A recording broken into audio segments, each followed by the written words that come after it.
always interested in the rest of the animal kingdom.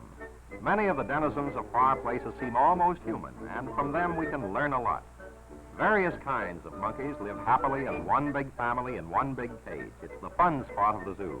The alert, keen-eyed marmosets have come all the way from Brazil. The monkeys seem as interested in us as we are in them. Wacari of South America is certainly wondering what it's all about. In the monkey park, there's lots of fun. Some new arrivals are being released to become permanent guests. They seem a little uncertain about their new home, but it's better than the little box, and they take a chance. So now, for a swim across to the island.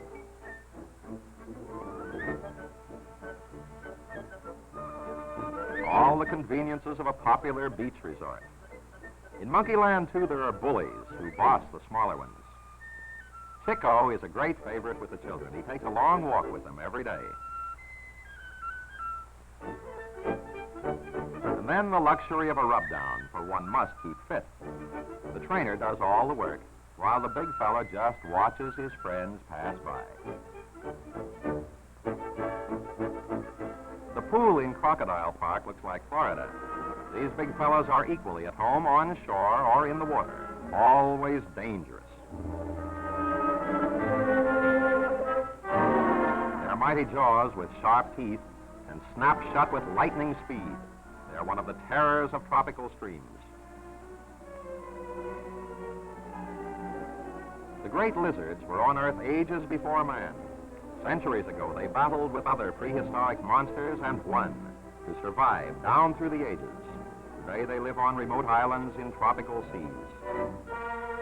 The hermit crabs are interesting little fellows. They take possession of the abandoned shells of other small sea animals and carry them as they move about.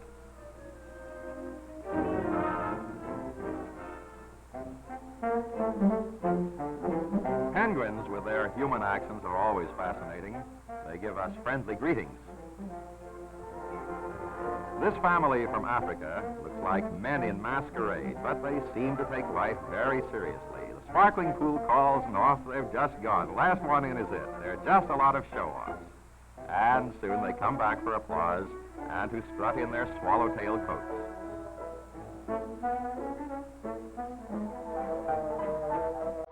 This flock of rosy pelicans comes to us from Africa, graceful birds in spite of their huge bills. Their feathers have a faint rosy pink blush. They're slightly larger than the American white pelican. Beautiful birds, tame and friendly.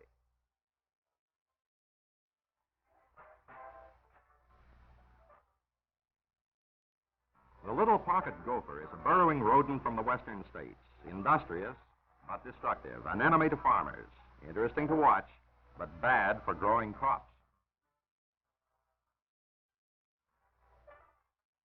The African porcupines are strange-looking creatures. Like their American brothers, they rely on their sharp quills for defense. Smart dogs keep their distance. The others get quills in their noses. Hunters beware, for these quills are sharp.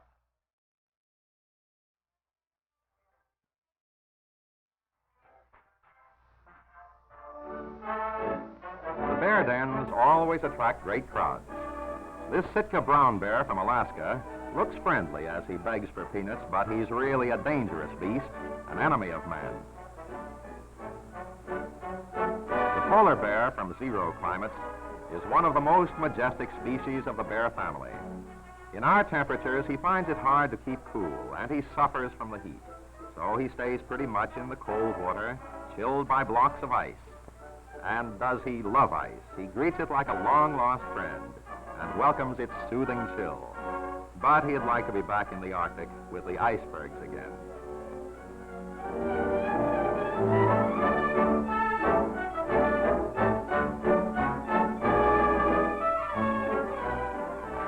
The Lion House is always crowded, for people are attracted by these majestic animals of the African jungles. The king of beasts is a handsome and dignified fellow, but it's just as well he's safely caged.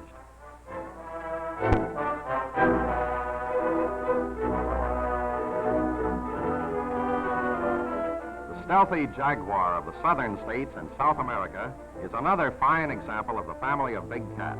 Larger than the leopard, he's a clever hunter. thinks like now, but he's dreaming of days when he leaped on helpless prey. The wildcats are dangerous and treacherous, never tamed, never trusted, mean and tricky. There's a bounty on their heads in the far west. Even the young cubs are unfriendly and an enemy of man. They don't like dogs either, and they give the battle cry.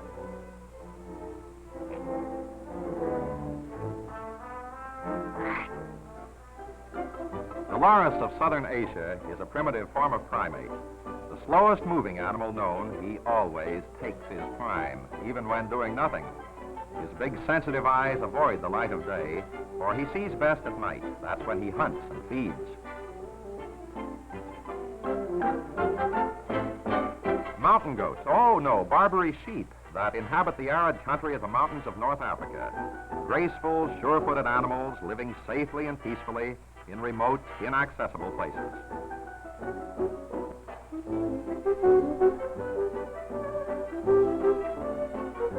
These young giraffes are from the plains of Central Africa. With their long, graceful necks, they can feed on leaves and twigs that other animals cannot reach. And when they get a chance, they can certainly cover ground. Today, babies are often born in captivity. When young, with their long legs and necks, they're clumsy, but they grow up fast and often attain a height of 18 feet. Little funny face, but to mother, he's a beautiful darling. When he grows up, he'll be as handsome as the rest.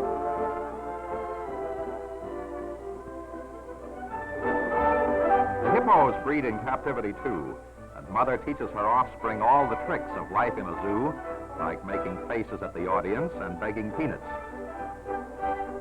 The hippopotamus comes from tropical Africa, where it lives in streams and feeds on vegetation. It stays submerged much of the time, occasionally coming up for air, and it always has a big appetite. That's just one reason why it wouldn't make a good household pet.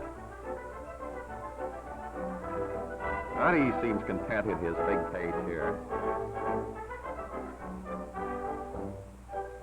He knows when feeding time comes around, and he leaves the water to eat.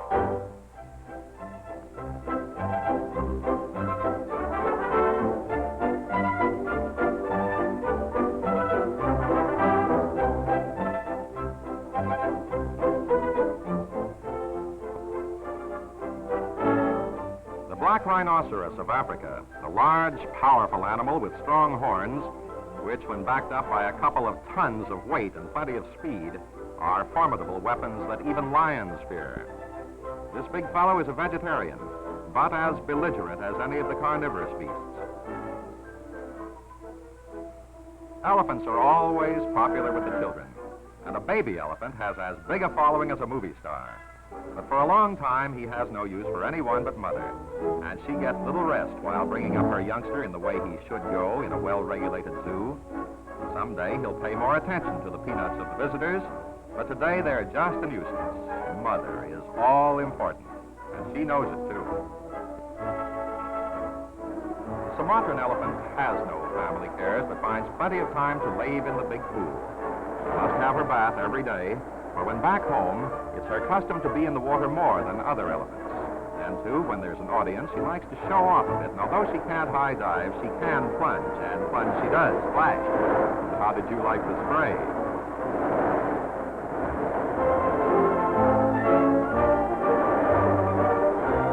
Well, who's this? In a great cage all by himself. Oh, he's the principal keeper of the zoo. That is, he keeps everyone worried. If the bars are strong. What's he saying? Goodbye, come again? Oh, no, not if we see you first.